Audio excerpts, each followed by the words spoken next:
नमस्कार दोस्तों, मैं विशाल शर्मा कोटमारी ऑफिस में आज आप अपने सभी दर्शकों का फिर बहुत बहुत स्वागत करता हूं इस वीडियो के साथ में दोस्तों। और आज की हमारी ये वीडियो जो है, इसके अंदर आज मैं आप लोगों को बताऊंगा इंटरकास्ट मैरिज के बारे में। ऐसे कपल्स जो कि काफ़ी समय से एक दूसरे के संबंध में हैं, एक दूसरे को जानते हैं, एक दूसरे से उनकी मित्रता है, लेकिन उन दोनों की कास्ट अलग है, ठीक है। लेकिन अब यहाँ पर आकर उन्होंने ये डिसाइड कर लिया है कि अब ऐसे कपल्स जिनकी कास्ट अलग है, जो कि जिनकी जाति अलग है, वो आपस में अगर कोर्ट मैरिज करना चाहते हैं तो उसका तरीका क्या है। तो इस विषय में दोस्तों आज मैं आपको पूरी जानकारी अवश्य दूंगा अपने इस वीडियो के माध्यम से। लेकिन ये वीडियो शुरू करने से पहले सबसे पहले मैं आपको एक डिफरेंस बता देता हूं दोस्तों, क्योंकि हमारे पास में काफ़ी सारे कपल्स ऐसे होते हैं जो कि इंटरकास्ट और इंटर रिलीजन मैरिज के अंदर डिफरेंस नहीं कर पाते हैं। लेकिन जब वो हमें कॉल करते हैं तो कई बार ऐसा होता है कि जो कपल्स जिनका दोनों का धर्म अलग होता है, जिनका रिलीजन दोनों का अलग होता है, लोगों का, लड़का और लड़की का, वो अपने आप को इंटरकास्ट मैरिज मानते हैं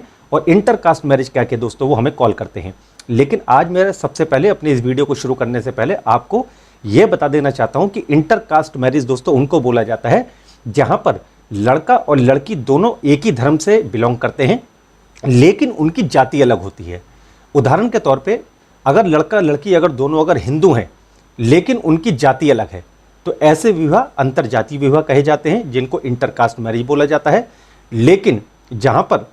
दूसरी तरफ लड़का और लड़की दोनों का धर्म अलग होता है, ठीक है, जैसे किसी का एक का धर्म अगर हिंदू है, किसी एक का धर्म अगर मुस्लिम है, तो इस प्रकार के जो विवाह होते हैं वो अंतरधार्मिक विवाह बोले जाते हैं, जो कि इंटर रिलीजन मैरिज बोली जाती हैं। तो दोस्तों आज जो हम बात करेंगे वो हम इंटरकास्ट मैरिज के बारे में बात करेंगे, जहां पर लड़का और लड़की दोनों एक ही धर्म से बिलोंग करते हैं, लेकिन उनकी कास्ट अलग होती है। तो हमारे पास में ऐसे कई सारे प्रश्न बच्चों के आते हैं जो कि हमसे कॉल करके पूछते हैं कि सर हम लोग अब शादी करना चाहते हैं, हम काफ़ी समय से एक दूसरे को जानते हैं, एक दूसरे को पहचानते हैं, और अब हमने अपने एक बहुत सुनहरे भविष्य का हमने सपना देखते हुए ये डिसाइड किया है कि अब हम अपने एक रिश्ते को अपना नया नाम देना चाहते हैं और हम कोर्ट मैरिज करके हम दोनों लोग कानूनी रूप से पति पत्नी बनना चाहते हैं। तो दोस्तों इसका सबसे अच्छा जो तरीका है वो ये है कि सोमवार से लेकर शुक्रवार के बीच में, ठीक है, एक दिन में जो शादी का रजिस्ट्रेशन जो होता है शादी करने के बाद में, जैसे कि आर्य समाज मंदिर में शादी करने के बाद उसका रजिस्ट्रेशन जो होता है वो गाजियाबाद से होता है। और मंडे टू फ्राइडे, सोमवार से लेकर शुक्रवार के बीच में आप लोग कभी भी पहले 3 दिन पहले कम से कम अपनी अपॉइंटमेंट लेकर आप अपनी शादी करने के लिए, अपनी शादी का रजिस्ट्रेशन करवाने के लिए आप गाजियाबाद में आ सकते हैं। अब इसका दोस्तों बहुत आसान सा तरीका है, जैसा कि मैंने पहले आपको बताया कि सोमवार से लेकर शुक्रवार के बीच में ही आप गाजियाबाद के अंदर आप अपनी शादी करने, अपनी मैरिज का रजिस्ट्रेशन करवाने के लिए आप लोग आ सकते हैं। और जैसा कि दूसरा मैंने आपको बताया कि आने से कम 3 दिन पहले आप लोगों को अपनी अपॉइंटमेंट लेना बहुत ज़्यादा अनिवार्य है, जिससे कि जब आप हमारे ऑफिस में जब आते हैं तो हमारा पूरे स्टाफ की और हमारी यही कोशिश रहती है कि आप लोगों की जो प्रक्रिया है वो एक सुचारू रूप से चलती रहे। और जैसा कि हम आपको बोलते हैं कि 3 से 4 घंटे में हम आपकी शादी करवाकर सर्टिफिकेट देकर आप लोगों को हम फ्री कर देंगे, तो वैसा ही दोस्तों एक सुचारू प्रक्रिया हमारी चलती रहे। इसी वजह से हम आपको बोलते हैं कि कम से कम 3 दिन पहले आप लोग अपनी अपॉइंटमेंट लेना बिल्कुल ना भूलें। और सोमवार से लेकर शुक्रवार के बीच में जिस दिन भी आप आएंगे अपनी अपॉइंटमेंट लेकर, उस दिन पहले आपकी आर्य समाज मंदिर में शादी करवाई जाती है। वहाँ पर पूरे हिंदू तरीके से, हिंदू विधि विधान के साथ में जो आर्य समाज मंदिर के जो पंडित जी होते हैं वो आपकी शादी करवाते हैं, आपके फेरे वगैरह करवाते हैं, और पूरे विधि विधान के साथ में शादी संपन्न होने के बाद में वो आप लोगों को वहाँ से फ्री कर देते हैं। तो यानी कि पति पत्नी आप लोग जो है वो आर्य समाज मंदिर में ही आप लोग बन जाते हैं। और उसी दिन जब आपकी आर्य समाज मंदिर में शादी हो जाती है तो उसके बाद में आप गाजियाबाद में मैरिज रजिस्ट्रार ऑफिस के अंदर जाते हैं हमारे साथ में, और मैरिज रजिस्ट्रार ऑफिस में वहाँ पर मैरिज रजिस्ट्रार साहब के सामने आप दोनों के लड़का लड़की के बयान होते हैं, लड़का लड़की के डॉक्यूमेंट्स मैरिज रजिस्ट्रार साहब चेक करते हैं, जैसे कि आपका आधार कार्ड और लड़का और लड़की का आयु का प्रमाण पत्र। तो विशेष रूप से वो चेक करते हैं कि जो आयु का प्रमाण पत्र आप लोग लगा रहे हैं उसके हिसाब से कानूनी रूप से आप बालिग हैं या नहीं हैं। और जब आपके डॉक्यूमेंट से मैरिज रजिस्ट्रार साहब पूरी तरीके से संतुष्ट हो जाते हैं, उसके बाद ही दोस्तों आपको आपकी मैरिज का रजिस्ट्रेशन का सर्टिफिकेट मैरिज रजिस्ट्रार साहब आपको इशू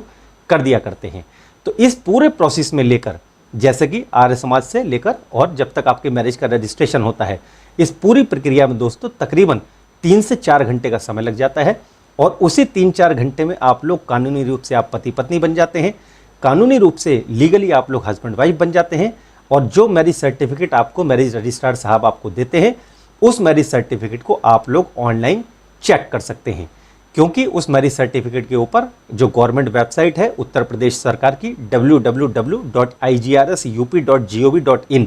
ये वेबसाइट आपके मैरिज सर्टिफिकेट के ऊपर लिखी भी आती है और आपके मैरिज सर्टिफिकेट के ऊपर आपका एप्लीकेशन आईडी भी आपका लिखा हुआ आता है, जिससे कि आप लोग बहुत सुचारू तरीके से, बहुत आसानी से आप उस गवर्नमेंट वेबसाइट पर जाकर आप लोग अपना मैरिज सर्टिफिकेट ऑनलाइन चेक कर सकते हैं। तो दोस्तों, आज की मेरी वीडियो काफ़ी सारे कपल्स ने हमसे जो रिक्वेस्ट करी थी कि सर आप एक इंटरकास्ट मैरिज के ऊपर आप वीडियो ज़रूर बनाइए, जिसमें कि लड़का और लड़की एक ही धर्म से बिलोंग करते हैं लेकिन उनकी कास्ट अलग है। तो हमारे पास में काफ़ी समय से ऐसे प्रश्न आ रहे थे, जिसमें कि इंटरकास्ट मैरिज से जुड़े हुए सवाल काफ़ी सारे बच्चे हमसे पूछ रहे थे। तो दोस्तों, इस वीडियो में मेरे को ऐसा लगता है कि मैंने आपको सारी चीज़ें मैंने आपको बता दी हैं, लेकिन अगर फिर भी अगर कोई ऐसे प्रश्न अगर आपके हैं जो कि मैं इस वीडियो में बताना भूल गया हूँ, तो आप लोग नीचे कमेंट सेक्शन में आप लोग अपने प्रश्न ज़रूर लिखिए। मेरे द्वारा या मेरे स्टाफ के द्वारा आपके उन सभी प्रश्नों के उत्तर अवश्य दिए जाएंगे। और यदि आप लोग अपनी कोर्ट मैरिज करने की कोई जानकारी लेना चाहते हैं, कोर्ट मैरिज करने से संबंधित कोई उसकी प्रक्रिया के बारे में अगर आप कुछ पूछताछ करना चाहते हैं, तो आप लोग सुबह 10 बजे से लेकर शाम को सिर्फ 7 बजे तक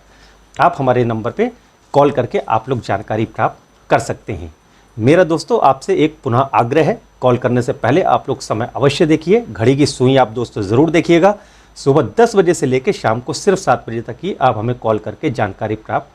कर सकते हैं। और इसी के साथ दोस्तों मैं आपको एक चीज़ और बताना चाहता हूं, जैसा कि हमारा जो दूसरा चैनल है वो हमारा द लीगल हेडलाइंस के नाम से है, जहां पर आपको कोर्ट मैरिज से जुड़ी ही नहीं, उसके अलावा भी बहुत सारी वीडियोस आपको वहां पर देखने को ज़रूर मिलती रहेंगी। और आप उस चैनल पर जाकर भी आप उसको सब्सक्राइब ज़रूर कर लीजिएगा दोस्तों, जिससे कि जो हमारी अपकमिंग वीडियोज़ हैं, जो कि इन्फॉर्मेटिव जो हमारी वीडियोज़ होती हैं, वो दोस्तों समय समय पर उसके नोटिफिकेशंस आपको मिलते रहेंगे।